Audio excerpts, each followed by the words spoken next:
Jadi minggu lalu kita bicara mengenai aku ingin kaya.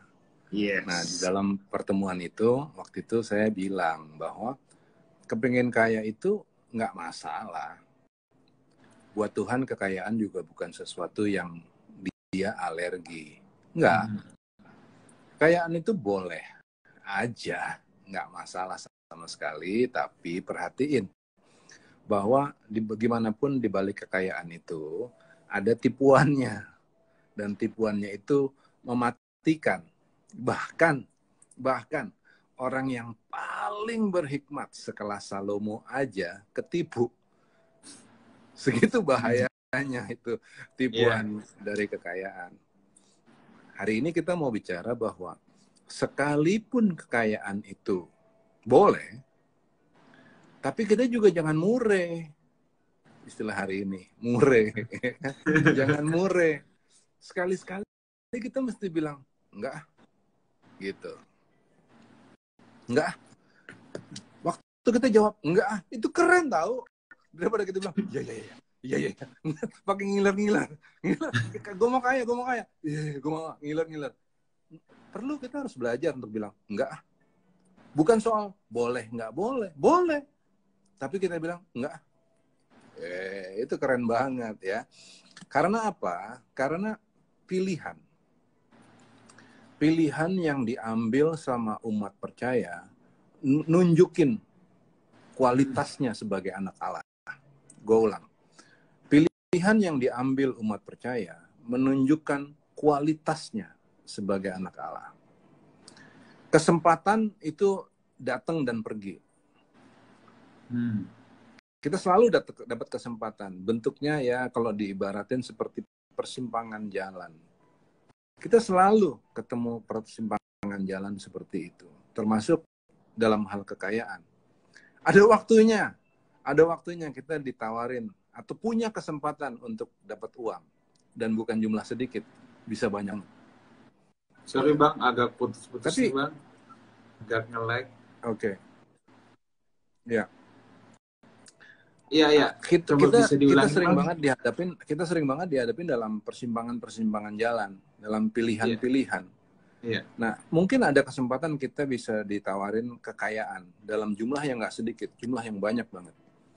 Tapi bukan cuma sekedar boleh nggak boleh, kita mesti pertimbangin yang mateng banget mengenai kekayaan itu.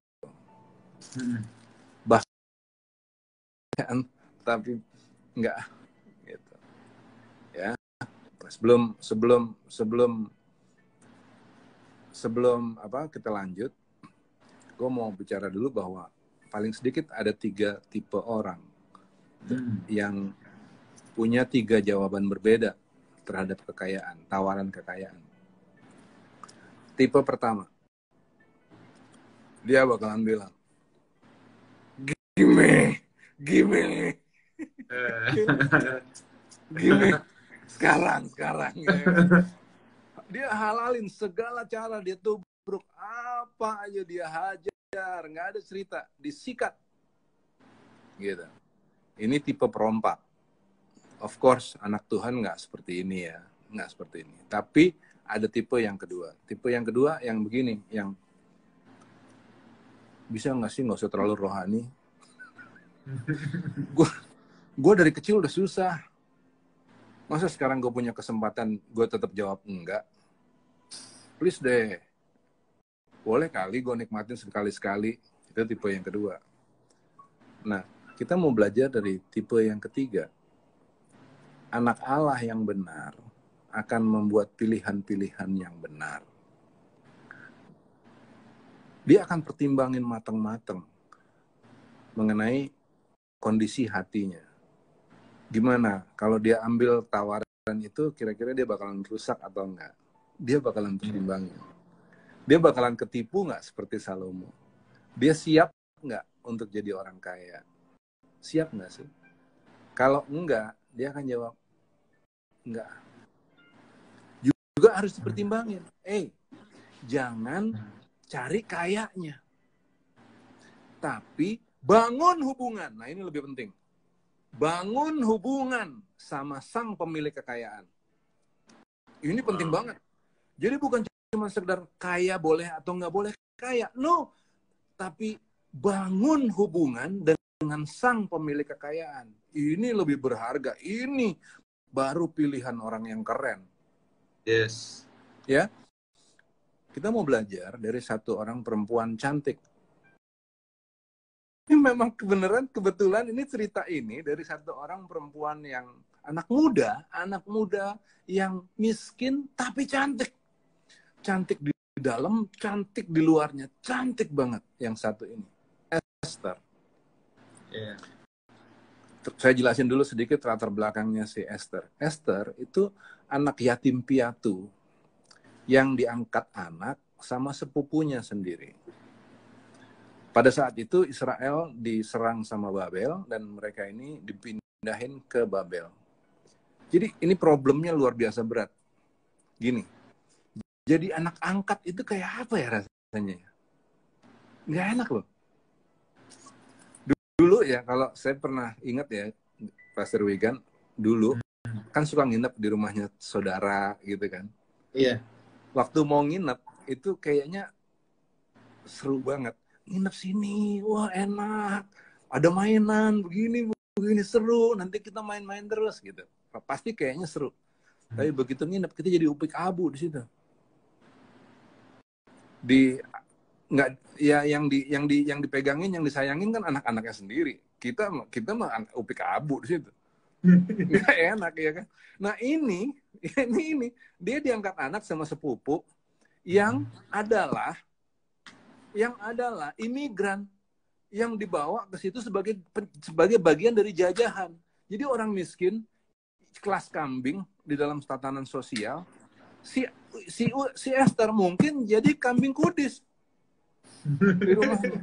Kan sengsara ini anak. Kesian anak ini, kesian banget. Kecil-kecil anak bapak ibunya udah mati, kan kesian banget dong. Terus pada saat yang sama raja yang berkuasa itu Ahasiweros. Saya cerita sedikit latar belakang Ahasiweros. Ahasiweros ini tajir melintir-lintir. Tajirnya bukan tajir melintir, tajir melintir-lintir. Dia ini bikin pesta orang ini, ya kan, saking kayanya. Ini ke daerah kekuasaannya dari India sampai Ethiopia. Segede-gede gila kan, gede banget. Kekayaannya itu nggak karu-karuan. Dia bisa bikin pesta. Guess what? Pestanya itu 180 hari. Kok pestaku 6 bulan? Pestanya 6 bulan. Itu sesudah hari ke 180 masih ditambah lagi 7 hari. Kayak kurang-kurang aja 180 hari. Masih tambah lagi 7 hari. Makanan dan minumannya nggak kira-kira, hebat banget. Kualitasnya kualitas raja. Disajiin dengan cara raja. Orang boleh makan, minum sepuas-puasnya. Itulah Raja Ahasiweros. Dia punya istri, namanya Ratu Wasti. Satu dan lain hal, si raja ini empet sama permaisurinya. Diputusin, pergi. Disuruh pergi. Dicarilah pengganti Ratu Wasti. Esther cantik rupanya. Mukanya tuh cantik gitu. Dijadiin salah satu. Disiapin untuk jadi ratu. Lo tau? Disiapin jadi ratu itu 12 bulan disalonin. Salon 12 bulan. Bukan cuma jam-jaman. Salonnya 12 bulan. Dikasih wangi-wangian. Saya kebayang. Rambutnya dipanjangin, pendekin lagi. Dibotakin, dipanjangin lagi. Terus dikasih wangi-wangian 12 bulan. Dikasih lulur. Dikeriting. Lurusin lagi. Ya kan? 12 bulan. Segitu kayanya orang ini. Nah, habis itu, setelah lewat 12 bulan, sekarang datang waktunya Ratu Esther dipanggil untuk ketemu raja. Pada saat dia ketemu raja, dia bisa minta apa aja. Apa aja yang dia mau, raja bakalan kasih. Jadi, kalau anak kecil nyanyi gini kali, ambilkan bulan, Bu, ambilkan bulan, Bu. Raja bilang, kamu mau bulan? Tambahin bintangnya sekalian, mau? Dia bisa minta apa aja. Dia bisa minta apa aja. Tapi apa yang dia bilang terhadap kekayaan? Ini jawaban Esther pada saat itu. Ketika Esther anak Abihail, yakni saudara ayah Mordekai, yang mengangkat Esther sebagai anak, mendapat giliran untuk masuk menghadap raja, maka ia tidak menghendaki sesuatu apapun selain daripada yang dianjurkan oleh Hegai, sida-sida raja, penjaga para perempuan. Maka Esther dapat menimbulkan kasih sayang pada semua orang yang melihat dia. Esther nggak silau sama kekayaan. Dia pilih yang terbaik. Esther nggak jadiin kekayaan sebagai tujuan hidup. Ia justru berkata, enggak. Dia nggak mau ketipu sama kekayaan. Enggak. Ini yang tadi saya bilang. Pilihan yang diambil oleh seorang anak Allah menunjukkan kualitasnya. Setelah dia nunjukin kualitas yang hebat itu. Ini yang terjadi sama Esther. Maka Esther dikasihi oleh Baginda lebih daripada semua perempuan lain. Dan ia beroleh kasih sayang Baginda lebih daripada semua anak dara lain. Sehingga Baginda mengenakan mahkota kerajaan ke atas kepalanya dan mengangkat dia menjadi ratu ganti Wasti. Esther 2 ayat 17. Nah, dengan cerita itu, saya mau ambil analisis. Analisisnya begini. Semua orang kepengen kaya. Nggak ada orang yang nggak kepengen kaya. Itu nggak ada. Semua orang kepengen kaya. Dan kekayaan itu sesuatu yang normal. Oke-oke aja untuk jadi kaya itu. Oke, no problem. Tapi lebih sumber yang memiliki kekayaan. Esther dikasih kesempatan, dia ada di persimpangan jalan. Dia bisa milih. Dia bisa milih mau kekayaan ataukah dia mau bangun hubungan. Esther pilih bangun hubungan. Dan pilihannya itu nyebabin ia dikasihi semua orang. Kita hari ini dikasih kesempatan yang sama. Perempatan yang sama. Milih kaya atau bangun hubungan dengan sang pemilik kekayaan. Allah yang kita sembah jauh lebih kaya dari Ahasiweros. Nggak ada apa-apanya. Tapi yang kita demen, atau bukan kita, orang Kristen di pedalaman Singapura, yang mereka demen, Allah adalah Allah yang kaya, yang tidak berhutang. Yang tidak pernah lalai memberikan kepada anak-anaknya dengan tidak membangkit-bangkit. Kemudian apa yang kita bikin? Adain tangan. Minta dong Tuhan. Minta dong. Apa sih kayak gitu? Di mana indahnya itu sebagai kekristenan? Di mana indahnya? Kenapa kita nggak bisa bilang kayak Esther? Enggak, Tuhan aku nggak pengen yang itu. Apa yang kamu mau kalau gitu sayang? Aku mau bangun hubungan denganmu. Wow.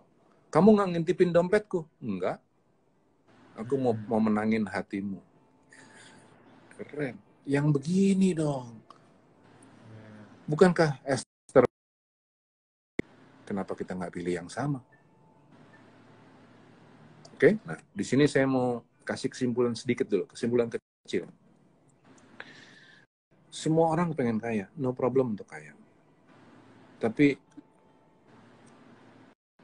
indah kalau kita juga belajar untuk bilang, enggak. Bukan itu yang aku kejar. Yang aku kejar adalah menciptakan hubungan yang indah sama Tuhan. Nice. Oke. Saya pindah sedikit ke subjek berikutnya. Kekayaan.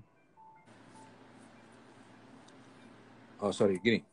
Tadi kita ngomong soal persimpangan jalan kan. Yeah. Nah, setelah Esther jadi Ratu Esther, datang lagi sekarang persimpangan jalan. Dia udah beda nih sekarang. Dia udah tajir melintir-lintir. Dan ingat latar belakangnya, orang susah. Pada saat itu, ada ancaman umat pilihan Allah mau dihancurkan dihancurin, mau dibunuh, mau dibinasain.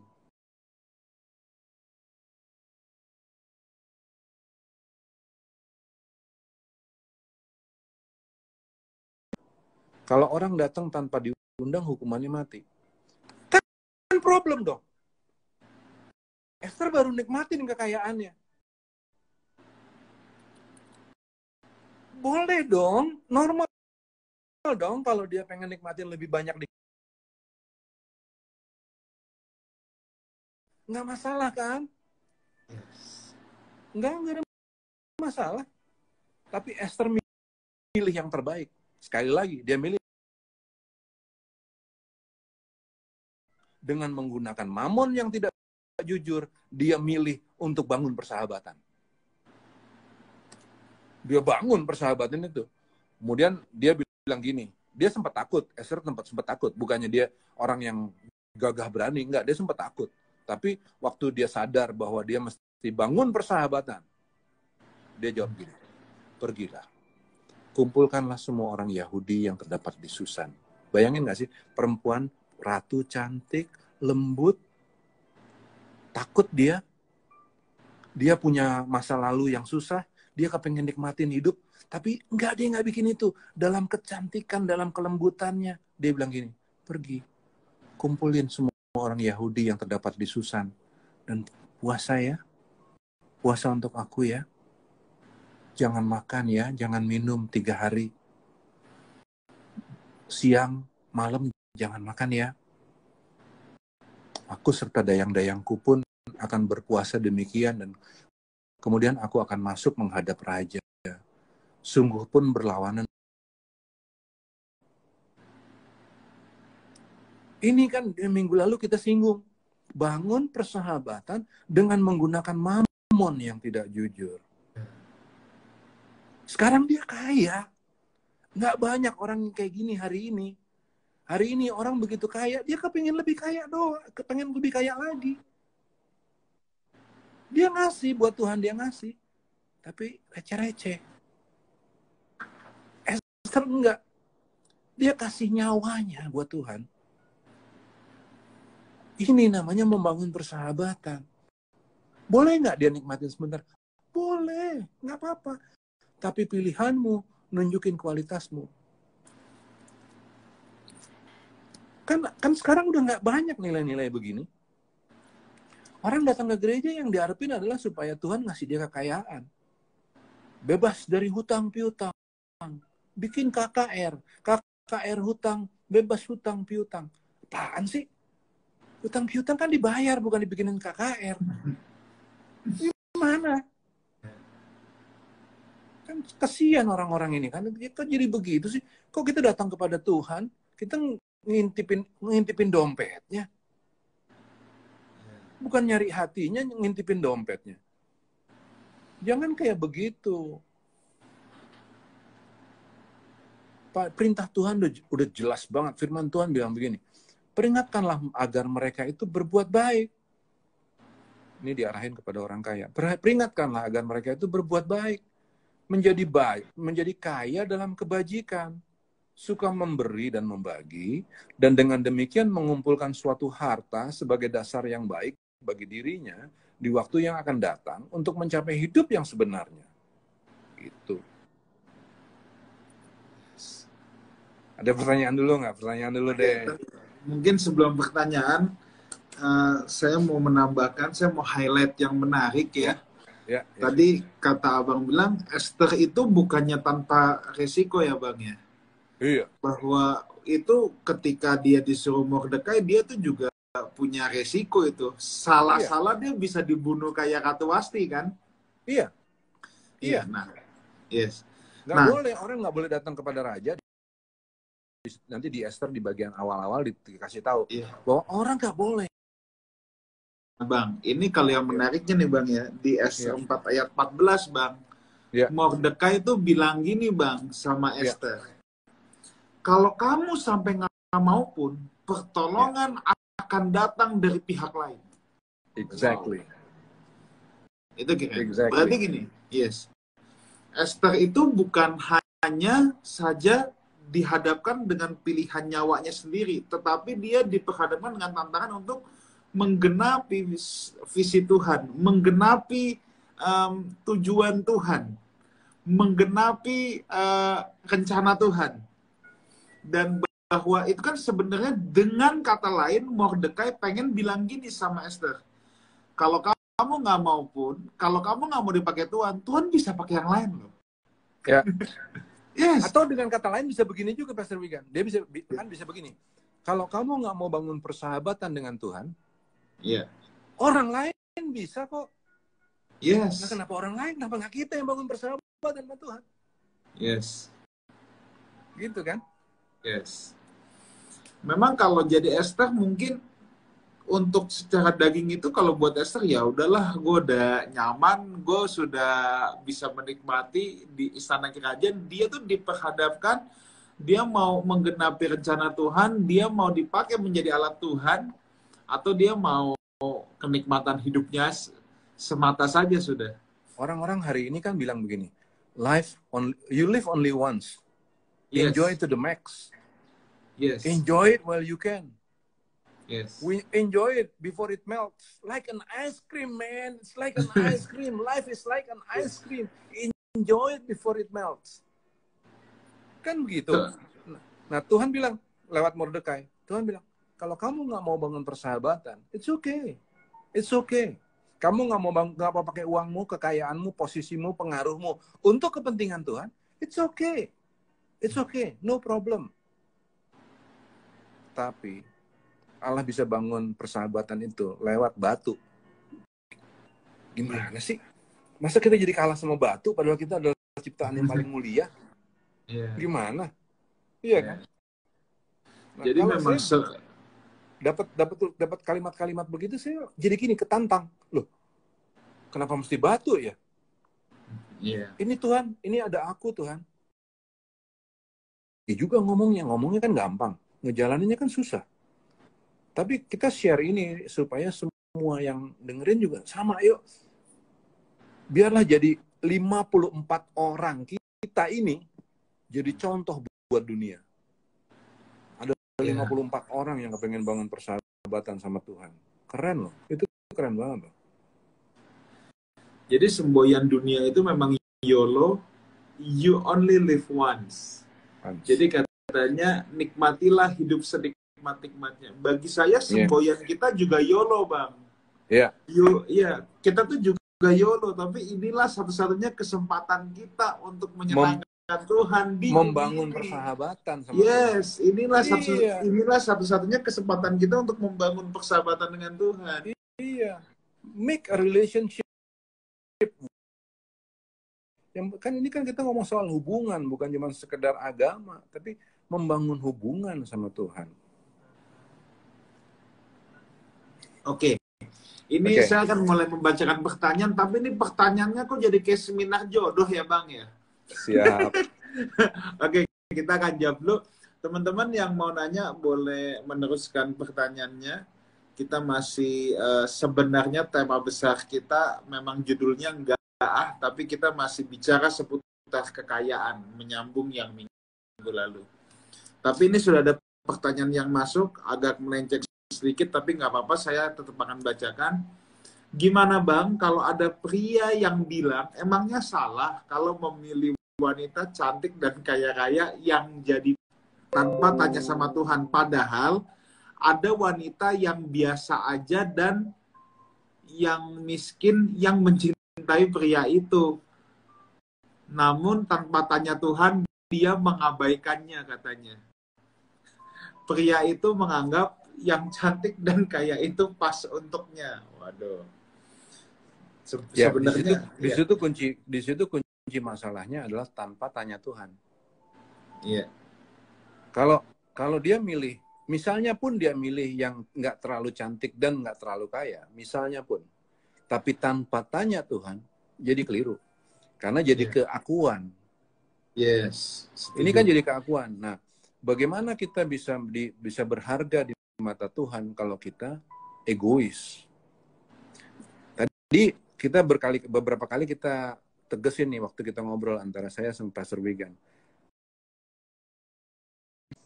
bagaimana relationship bisa kebentuk kalau di dalamnya ada keakuan. Nah, dalam cerita tadi, orang ini memilih pasangannya tanpa bertanya kepada Tuhan. Berarti dia bertanya kepada dirinya sendiri. Berarti egoisme yang main. Kira-kira dia bisa jadi pasangan yang indah nggak untuk Tuhan? Kan enggak. Di situ kunci masalahnya. Bukan soal siapa yang lebih kaya, siapa yang lebih cantik. Thank you ya untuk pertanyaannya. Itu pertanyaan yang jeli itu. Thank you. Wah, ini masih seputar jodoh nih, Bang. Ya. Halo Bang Ruli, sorry saya mau tanya kriteria jodoh yang baik gimana? Cara menemukan Esther gimana? Bagaimana saya tahu bahwa orang ini jodoh dari Tuhan atau hanya kata hati saya? Susah untuk cari tahunya. Susah. Memang itu bukan sesuatu yang gampang. Nah,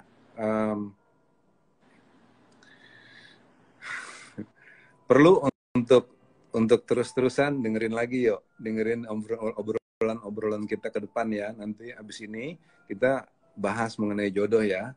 Supaya nanti ada dasar untuk jawab dan ada dasar untuk ngertinya. Ini panjang pasti.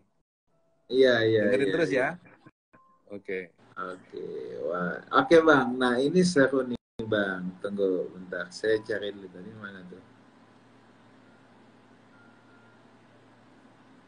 Bagaimana cara kita jadi bijak seperti Esther? Oke, bijak seperti Esther itu pertama-tama didapat lewat pemahaman terhadap cerita Esther. Ya, cerita Esther itu kan bagian dari apa yang kita kenal sebagai firman Tuhan. Cerita Esther itu bagian firman Tuhan berarti kan? Nah, di dalam cerita Esther ada nilai-nilai yang seperti tadi udah kita jelasin. Dan kekayaan. Dan normal banget kalau orang kepengen kaya itu normal banget. Tapi Esther nggak terlalu pusing. Bang, agak putus-putus Bang. Halo, Bang. Oke. Sekarang masih nggak? Agak putus-putus. Oke, Bang, mungkin sekarang bisa diulang lagi, Bang. Ya. Sekarang sudah jelas, tapi mungkin bisa diulang, Bang. Oke. Jadi gimana caranya supaya kita bisa sebijak Esther? Caranya adalah kita dengerin dulu cerita Esther. Iya. Terus waktu dengerin cerita Esther ada nilai-nilai yang baik yang kita bisa bawa pulang. Apa nilai-nilai baiknya? Esther punya kesempatan untuk jadi kaya. Tapi bukan itu yang dia kejar. Yang dia kejar adalah membangun hubungan. Itu jauh lebih berharga daripada sekedar kekayaan. Karu-karuan. Perkawinan juga jadi nggak menarik lagi. Kenapa? Karena yang dikejar kayanya, hartanya, bukan hubungannya. Nah, belajar dari cerita Esther, Esther bangun hubungan. Memang belakangan nanti, dia benar-benar memang jadi kaya lewat hubungan itu. Tapi bukan itu yang dia incar. Terbukti, karena waktu ada kesempatan dia bisa bela kepentingan Tuhan, dia tinggalin kekayaannya. Dia terancam mati. Oke, nggak apa-apa, dia bilang. Kalaupun aku harus mati, matilah. Esther 2:17 tadi. Nggak apa-apa. Bukan kekayaan yang jadi tujuan hidup. Yang jadi tujuan hidupnya Esther adalah membangun hubungan. Nah, tarik kepada kita hari ini. Apa tujuan hidup kita? Apakah mau cari kekayaan dari Tuhan yang Maha Kaya? Ataukah mau bangun hubungan sama Tuhan yang Maha Kaya? Walaupun aku miskin hari ini, no problem. Asal aku punya hubungan yang indah sama Tuhan. Itu kan nilainya Esther. Yeah. Tapi dengan begitu saya bukannya bilang, ya kalau begitu orang Kristen harus jadi orang susah, miskin-miskin. Siapa bilang begitu? Orang saya minggu lalu bilang, aku ingin kaya. Tapi kekayaanku adalah supaya aku bisa bela Tuhan, pekerjaan Tuhan. Membangun hubungan dengan menggunakan mamon yang tidak jujur. Jadi, bagaimana caranya? Ya ini, jalanin aja. Sekarang udah ngerti, jalanin. Yes. Oke, mungkin aku tambahin ya Bang ya. Ya. Saya ambil dari perjanjian baru nih. Ya. Untuk menjadi bijak bijaksana. Saya akan bacakan Lukas 6 ayat 47. Setiap orang yang datang kepadaku dan mendengarkan perkataanku serta melakukannya. Ayat ini paralel dengan bangun di atas batu. Nah, tetapi saya suka dengan versi Injil Lukas nih dalam terjemahan bahasa Inggrisnya nih ya. I will show you what he is like who comes to me and hears my words and puts them into practice. Jadi memang terjemahan bahasa Indonesia cuman melakukan, tapi kalau terjemahan NIV atau bahasa Inggris bilang put them into practice. Jadi kalau mau jadi bijaksana, rupanya harus berlatih. Firman Tuhan yang kita dengar itu harus dilatih.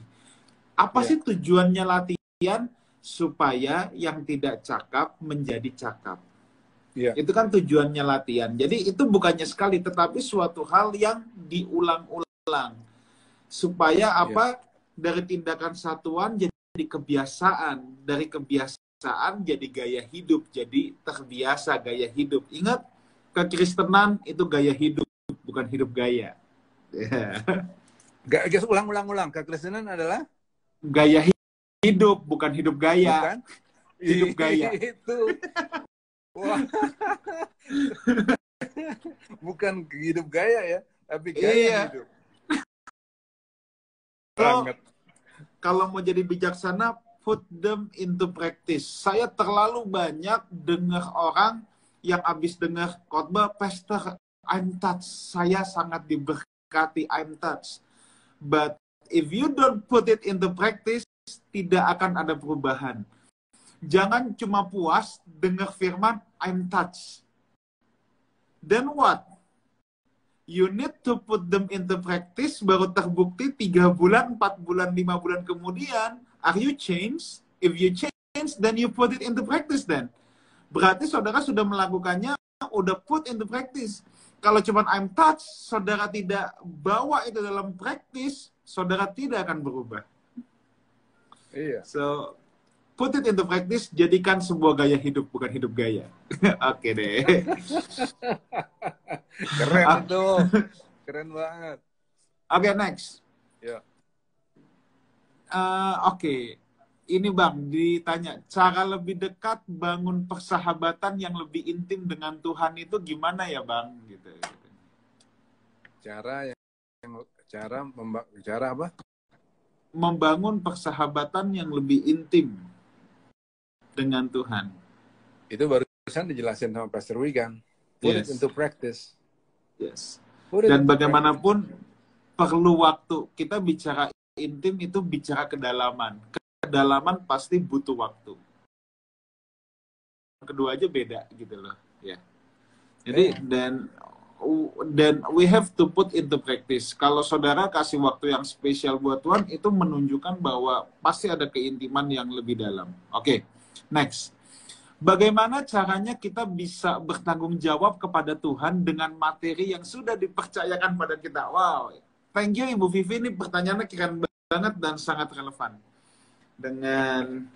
dengan topik kita. Bagaimana caranya kita bertanggung jawab kepada Tuhan dengan materi yang sudah dipercayakan kepada kita. Nah, ini nih Bang, memang menjadi tantangan nih Bang, atau menjadi pergumulan Bang. Ya, mungkin Abang bisa berbagi dulu. Ya. Bertanggung jawab itu dimulai dari rasa cukup. Dimulai dari rasa cukup.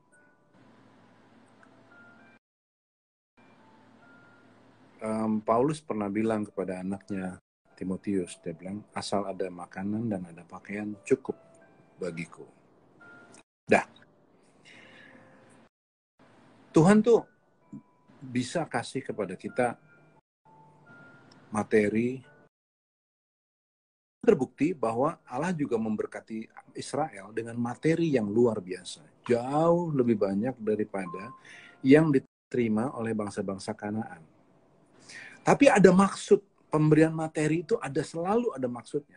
Di zaman Israel, supaya lewat materi yang dikasih kepada mereka bisa memberkati bangsa-bangsa sekeliling. Itu tujuannya. Maka nanti ada aturan mengenai tahun Yobel, tahun pelepasan utang. Kenapa Israel harus ngasih utang kepada orang-orang sekeliling? Untuk menolong mereka. Membawa mereka keluar dari kesulitan, ngasih mereka modal kerja. Ketika mereka harus berbuat kebajikan, menolong orang lain, membantu orang lewat harta yang dipercayain Tuhan kepada mereka, mereka nggak boleh punya rasa puas. Mereka harus ngotot nyari proyek, apalagi yang bisa aku bikin untuk Tuhan, apalagi, dan apalagi. Tapi kalau untuk mereka sendiri, sepanjang ada makanan, sepanjang ada pakaian, cukup. Bukan berarti kita nggak boleh pergi-pergi ke luar negeri. Pergilah. Mau berapa sering, itu masalahnya. Masa seminggu sekali kita pergi ke Swiss? Mau ngapain? Mau main ski? Iya main ski bang. Kemarin minggu lalu baru pulang, sekarang kita pergi lagi. Ya please deh, kira-kira kali. Nah kalau kita terus pergi, jalan-jalan, nikmatin. Tahun depan ngapain? Terus itu aja yang ada di pikiran kita. Itu aja. Itu kan kita nggak bertanggung jawab. Begitu ada orang lain yang susah, minta tolong. Kita bilang, gue nggak punya budget. Tapi gue punya doa. Aku mendoakan kamu. Supaya kasih Allah yang berlimpah-limpah terjadi atasmu. Enak aja. Tapi bagaimana kita bisa bertanggung jawab sama Tuhan? Kita pengen kita terus jalan-jalan ke luar negeri tiap minggu. Kan nggak cocok. Nah kita diberkati supaya kita menjadi berkat. Makanya tadi ditulis begini. Nih, ini peringatan kepada orang-orang yang sudah diberkati. 1 Timotius 6 ayat 18 sampai 19. Peringatkanlah agar mereka itu berbuat baik. Peringatkanlah agar orang-orang yang sudah diberkati itu berbuat baik. Apa perbuatan baiknya itu? Supaya mereka menjadi kaya di dalam kebajikan. Apa sih kaya dalam kebajikan? Yaitu suka memberi dan membagi. Tuh. Itu yang diharap. Nah, kalau ini terjadi, kalau kita kerjain ini, kita disebut bertanggung jawab atas berkat yang Tuhan percayakan. Pastor Wigan mau tambahin? Cukup dulu, Bang. Ya. Cukup dulu. Kalau udah dalam perjalanan Israel, dalam padang pasirnya, Tuhan kasih mereka mana? Gratis. Yes. Nggak perlu pusing. Besok ada lagi. Tapi jangan ngumpulin kebanyakan ya. Ketika orang ngumpulin kebanyakan, ketika itulah mereka tidak bertanggung jawab terhadap berkat yang Tuhan kasih. Sebab ketika kita cuma ngumpulin terlalu banyak, akhirnya kita jadi serakah. Orang yang serakah pasti. Terima kasih atas pertanyaannya, Bang. Nah, ini nih, Bang. Ada lagi nih. Bang, pikiranku sudah terpatri mengenai filosofi suatu ras di suku pedalaman Italia. Jauh banget. Terpatri apa? Ini dari filosofi dari suku pedalaman di Italia, keren nih. Oke. Iya. Bahwa tujuan hidup harus memenuhi 3S. Hamoraon itu kekayaan. Ya, oke. Hagabeon memiliki keturunan. Ya. Sama Hasangapon kehormatan. Iya. Prestis. Ini suku Itali ini memang. Wah, itu saya baru dengar tuh, Bang. Nah, ini berbeda dengan apa yang Alkitab katakan dengan tujuan hidup, Bang. Gitu katanya. Jadi, bagaimana cara saya agar pikiran saya berubah kepada kebenaran yang sudah terlanjur ditanam filsafat 3H yang dianut suku pedalaman Itali itu. Abang pernah dengar tuh, Bang, suku itu? Pernah. Tapi ulangin apa dia? Hagabeon. Hagabeon artinya apa? Moraon, kekayaan. Hasangapon, kehormatan. thank you. Kekayaan, keturunan, dan kehormatan. Jadi tiga hal ini sebenarnya nggak salah. Untuk bisa punya keturunan, no problem. Tuhan bahkan bilang, beranak cuculah, bertambah banyaklah, kuasailah bumi. Nggak masalah. Untuk dapat kekayaan, nggak masalah, asal jangan dikumpulkan terlalu banyak. Punya apalagi tadi? Kehormatan. Harus. Kita adalah orang-orang yang terhormat kok. Tuhan nebus kita dengan darah yang mahal supaya kita menjadi orang-orang yang terhormat. Nah, yang jadi masalah adalah kita kumpulin tiga ini, keturunan, kekayaan, dan kehormatan untuk aku. Itu problemnya. Jadi kita mau kelihatan keren. Maka nanti dalam acara adat, waktu kita dapat kuping, padahal harusnya kita dapat pipi, kita marah. Waktu ada orang nyolek kita bacok. Kita harus sekolahin anak sekolah ke luar negeri supaya kita kelihatan keren.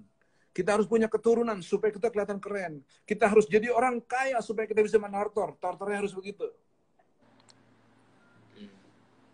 Aku. Kalau diarahin kepada aku, rusak. Nah, kalau sekarang kita punya keturunan, kita kaya, kita terhormat, semuanya untuk kepentingan Tuhan, kan jadi bagus.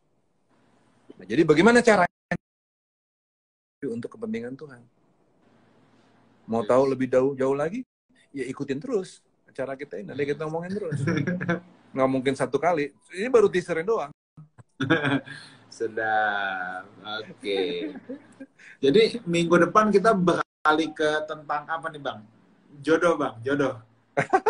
Jodoh ya. Ya ini jadi untuk yang jomblo-jomblo kita undang minggu depan untuk pastikan ya, ada ya. Oke, ini Bang, ada yang nanya arti Amsal 15 ayat 16. Saya bacain Bang.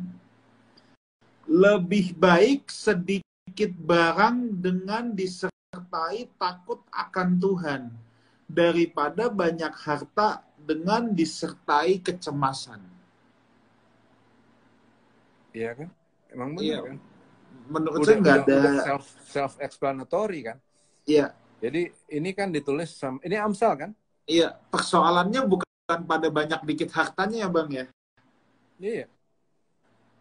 Di persoalannya itu bukan persoalan banyak atau sedikit. Iya. Ini persoalannya terletak pada rasa cukup.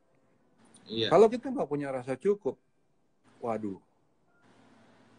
nggak ada habisnya loh. Nggak ada habisnya loh. Udah punya, pengen punya lagi. Suatu kali, ada satu ibu di Indonesia nih. Satu ibu. Ibu ini ibu yang baik. Ibu yang nyenengin, ibu yang terhormat. Waktu meninggal, ketemu nyelip-nyelip potongan-potongan balok emas. Tahu nggak berapa kilo? Bisa tebak nggak Pastor Wigan? Just your wildest guess. Tahu nggak berapa kilo? 10 kilo? 200. Wow. Kira-kira bisa enak tidur nggak ya kalau kita kepengen ngumpulin lebih banyak lagi. Sampai itu aja keslip-slip. Dia juga jangan-jangan lupa tuh di mana emasnya. 200 kilo. Orang lagi bebersih kamar, bisa ketibanan, tahu nggak apa? Ketibanan duit di kamarnya dia. Yang satu plastik gede yang baru keluar dari Bank Indonesia, tahu nggak? Yang gede itu orang ketibanan begituan. Di atas loteng itu ada banyak yang begituan. Yang udah daluarsa. Udah nggak berlaku lagi. Saking dia cuma ngumpulin. Apa itu seru? Enggak. Apakah banyak dalam hal-hal seperti itu bikin orang jadi happy? Enggak. Happy bukan soal banyak atau sedikit. Happy itu soal ngerasa cukup atau ngerasa nggak cukup. Nah, ketika orang ngerasa cukup, jawaban-jawaban, pilihan-pilihannya juga jadi keren. Bayangin anak muda Esther bisa bilang di depan raja yang kaya, yang bisa bilang, ambilkan bulan. Budi kasih, tapi dia jawab, enggak ah. Enggak mau. Kenapa dia bisa jawab enggak ah? Karena dia merasa cukup. Di situ kan kerennya. Kayak orang Jawa zaman dulu ya. Mereka makan pakai pisang aja, daun pisang. Udah cukup, happy dia. Iya. Sekarang udah pakai piring yang keren, pakai sendok garpu emas, nggak ada rasa cukup, nggak happy. Saya sih milih, udahlah, kita happy aja sama apa yang kita punya lah, udah. Terus abang nggak kepengen kaya? Pengen. Kaya banget. Apa gue kaya? Bisa nggak gue handle kekayaannya? Bisa nggak ntar jangan-jangan gara-gara banyak duit pengen beli mobil lagi? Itu mobil baru keluar loh, grillnya baru, ada stikernya. Wow, ada stikernya. Ada stikernya jadi pusing loh. Gara-gara stiker doang kita pusing. Enggak, itu velgnya ganti warna. Velg ganti warna urusan apa? Gara-gara banyak duit jadi begitu tuh. Capek. Enggak. Nah, belajar bilang enggak tuh keren. Enggak. Next. Bang, saya share dikit nih Bang. Ini kalau saya baca ayat ini, daripada banyak harta dengan disertai kecemasan. Ini sih share pengalaman hidup yang kisah nyata. Jadi more than 10 tahun yang lalu, zaman-zaman flu burung tuh Bang. Yang sampai orang takut beli telur segala Bang. Saya tuh pernah datang ke rumah satu orang yang terbilang sangat kaya lah. Bukannya kaya lagi, sangat kaya.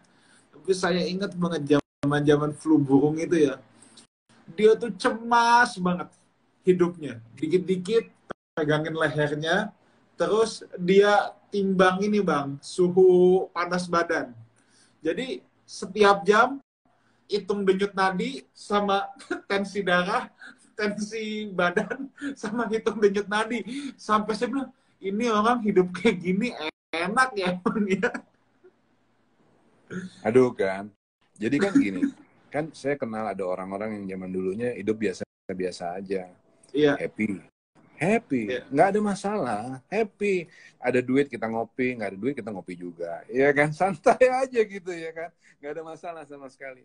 Tapi begitu jadi kaya banget, tiba-tiba dijagain 5-6 orang, pengawal di mobil di depan ada pengawal, di belakang ada mobil pengawal. Kok jadi stres sih? Kok jadi stres? Iya. Punya banyak tuh belum tentu happy, bisa jadi stres.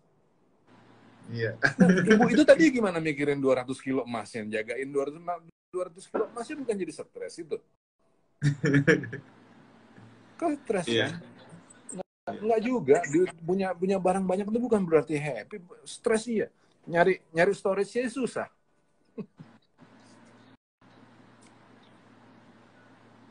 Oke, ini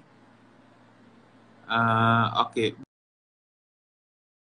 Bagaimana dengan penghasilan yang masih ups and down? Nikmatin aja up and down. Tapi pengeluaran kita yang kita setel. Pengeluarannya kan yang harus disetel. Yang ada banyak orang di tempat-tempat lain itu penghasilannya naik turun, kredit cardnya dikencengin sama dia supaya kelihatan gaya. Jadi tadi mana hidup gaya? Kekristenan tuh gaya hidup, bukan hidup gaya.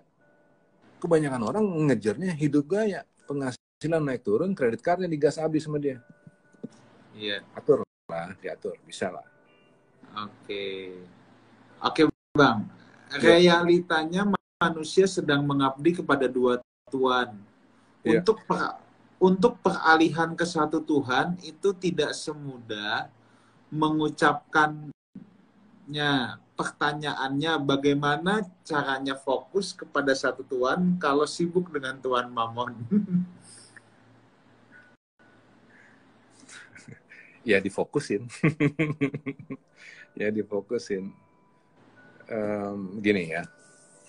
Gini. Kita harus sadar bahwa kita harus sadar dengan tujuan hidup kita. Tujuan hidup hari ini itu adalah untuk membangun hubungan sama Tuhan. Hubungan sama Tuhan itu nggak terbentuk hanya sekedar kita menjadi orang-orang beragama yang setiap minggu datang ke gereja, itu enggak. Hubungan sama Tuhan itu dibangun lewat bagaimana kita memilih pilihan-pilihan hidup. Iya. Bagaimana kita menikmati kekayaan. Bagaimana kita yang lain. Bagaimana kita kaya dalam kebajikan. Itu enggak satu hari. Itu kebentuk lewat pengetahuan yang dipraktekin. Nah, malam ini yang kita bikin, kita berdua dan semua yang hadir di sini rame-rame praktekin. Yes. Bagaimana caranya kita praktek untuk bangun hubungan terus sama Tuhan, bangun hubungan terus sama Tuhan, gitu. Hubungan sama Tuhan itu terbentuk lewat kekayaan yang Tuhan percayain sama kita, lewat posisi kita, lewat jabatan kita, lewat fasilitas yang kita punya, terus kita pakai untuk Tuhan. Itu yang dimaksud sama Paulus, baik engkau makan, atau engkau minum, atau melakukan segala sesuatu yang lain, lakukanlah itu untuk kemuliaan Tuhan. Nggak gampang. Tapi justru itulah yang harus kita praktekin. Oke, ini ada 3 pertanyaan nih, dan waktu sudah semakin sempit, jadi saya bacakan dengan cepat. Bang, hati ingin memberi, tapi kondisi keuangan nggak mencukupi. Belum lagi pasangan hidup yang tidak mendukung. Gimana menghadapi situasi itu ya, Bang? Nggak usah ngasih dulu. Nggak usah ngasih dalam bentuk uang. Pemberian itu nggak selalu dalam bentuk uang. Yes, tapi dalam bentuk perhatian. Yes. Dalam bentuk kepedulian. Gandeng tangan orang yang lagi susah. Yes. Datengin ke rumahnya, ajakin dia ngobrol, nangis bareng sama dia, cariin solusi. Nggak tentu harus ngasih uang. Ya, wow, berbagi. Perhatian seperti itu yang harus kita kasih ke orang, dan orang seneng loh. Orang juga belum tentu nyari uang kok dari kita, nyari teman untuk berbagi kok, penting juga kok. Thank you pertanyaannya. Benarkah orang boros bisa dikategorikan orang bebal? Orang boros dikategorikan orang bebal. Saya nggak tahu apakah bisa, tapi ya jangan boros. Oke, ini satu pertanyaan terakhir. Saya dengar ada cerita jemaat tadinya kaya, terus duitnya dikasih sebagian besar ke gereja. Tiba-tiba usahanya bangkrut, gereja juga nggak nolong. Itu bagaimana? Perlu dipermasalahin dulu pertama-tama apa motivasi orang itu untuk ngasih setengah hartanya kepada gereja. Apa motivasinya? Banyak orang yang punya motivasi juga keliru. Mereka berharap dengan ngasih harta kepada gereja, mereka berharap Tuhan akan ngasih limpah-limpah. 30 kali lipat, 60, 70, 100 kali lipat. Apabila benar itu, ini apabila ya, saya nggak bilang bahwa orang itu bikin begitu. Apabila benar bahwa maksudnya ngasih setengah adalah untuk pancingan, supaya Tuhan memberkati 30, 60, 70, 100 kali lipat, ya orang itu juga keliru. Gitu. Nah, sekarang kalau ternyata orang itu memberi dengan niat yang baik, yaitu demi untuk membela pekerjaan Tuhan, saya acungin jempol orang itu. Keren banget dia bikin itu. Bahkan kemudian dia bangkrut. Dan saya percaya orang yang kayak gitu, walaupun dia bangkrut, dia tetap senyum. Dia bilang, nggak apa-apa, aku udah bangkrut. Kenapa? Karena aku udah pernah bikin sesuatu untuk Tuhan. Dalam kondisi seperti hari ini, kondisi pandemi seperti ini, banyak yang bangkrut. Keren banget kalau sebelum dia bangkrut, dia pernah bikin sesuatu untuk Tuhan. Bangun. Itu saya bangga orang-orang kayak begitu. Jadi saya berharap bahwa orang yang barusan itu adalah orang yang tipe kedua. Nah, sekarang kita lihat dari sisi gerejanya. Gereja bikin apa-apa. Jangan kita bilang jahat, karena gereja gereja nggak bikin apa-apa. Kenapa? Karena bisa aja uang yang dulu dia terima dari si orang kaya ini dipakai kok untuk pelayanan. Misalnya waktu itu mereka bikin program-program yang bagus, apalah, bantu orang, whatever. Itu bagus. Kondisi uangnya udah dipakai, terus orang ini bangkrut, kan nggak bisa dong, terus gereja harus bertanggung jawab, kan nggak bisa. Ya, saya nggak mau komentarin mengenai apakah gerejanya bersalah, belum tentu salah. Nah, apabila ternyata gerejanya memakai uang itu untuk kepentingan orang dalam, ya saya menyayangkan apabila terjadi begitu. Tapi itu pandangan saya. Harus go into detail. Harus go into details. Oke, kita sudah di penghujung acara. Terima kasih untuk semuanya yang sudah bersama-sama dengan kita, Bang. Mungkin bisa dikasih closing statement, Bang. Nggak masalah untuk jadi orang kaya. Nggak masalah sama sekali. Tapi perhatiin bahwa yang harus kita kejar adalah membangun hubungan dengan sang pemilik kekayaan. Dan kalau kita nanti suatu hari betul-betul kaya, berbuat baiklah. Berbuat baiklah. Kayalah dalam kebajikan. Suka memberi. Suka berbagi. Dengan begitu kita mengumpulkan harta yang baik di waktu yang akan datang untuk mencapai hidup yang sebenarnya. Yes. Oke, thank you, Bang.